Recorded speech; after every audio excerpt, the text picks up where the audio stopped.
Sir, mayong buntag. Kami ang Buntag. Municipal Information sa Local Government Unit of Labason. Niami karon sir sa iyong opisina para among gusto lang i-clarify sa maong naitabo nga posting sa social media nga nahimong alarma sa mga kabatanunan, sa mga especially sa mga ginikanan. So, unsa may unang gibuhat sa eskwelahan ni sir kabahin ana? Mayong buntag isip Pangulo ni tulungaan sa Labason Integrated School sa dihang nahibal-an namo nga adunay gipost dito sa group chat sa among mga estudyante o kini nakapahimong alarma sa tulungaan tungod sa posting apil ang nude pictures o konbo sa mga kabataan nga nagaisgot og malaway nga mga pulong. Sa dihang nakita sa atong guidance counselor o kauban sa advisor nga aduna kini threat personality sa atong mga kabatanunan, gilaw yan among gipatawag dinhi sa office ni anang mga alas 9 sa buntag uban sa mga bata ni adtong alleged nga account og dito atong giimbestigar atong gisusi ang mga accounts sa bata nga mao'y gigamit og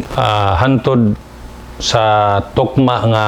punto among nasayran nga dami account. Sa interview among gipangutana ang tag-iya sa account, among gi-cross-examine ang iyang tubag is consistent pangyud nga dili ang iyang account nga gigamit. Kami nagtuo nga ang iyang account gigamit sa lain niyang classmate og kinsa man tong bata nga classmate nila kana mo'y among gitagaan pa og pagsulbad og niadtong higayon ang tulunghaan ini nga Labason Integrated School nakig-communicate sa atong police nga ingunani ang naitabo og ato silang gipahibalong nga this is tantamount to cyber libel base sa among anti-bullying policy bisan pa niana among gitawagan og police. Karon sir, kabahin anang na-issue karon aton man na adungog naman latanan kabahin anang gi-take action sa school. Karon sir, unsa may gihimo sir nga isa atong pa-comfort sa mga ginikanan kay ilabila ang mga ilang anak na di eskwela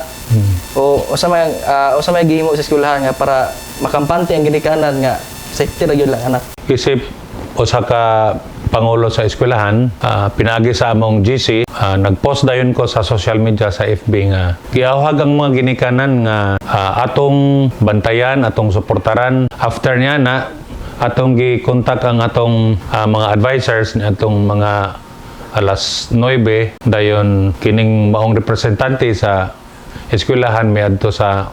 police station og naamantay students of interest no nga atong gikuha aron atong maimbestigar dito sa pulis og ang mga kapulisan uban sa atong mga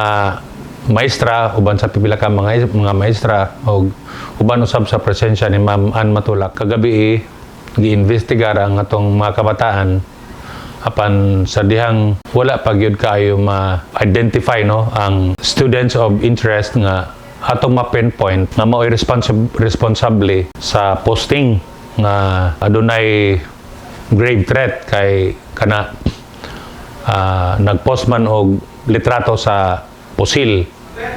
And then mo'y hinungdan nga ang atong mga ginikanan nangutana kung aduna ba'y klase kita nagmandato nga wala nagsuspende og klase tungod kay gusto nato ang mga bata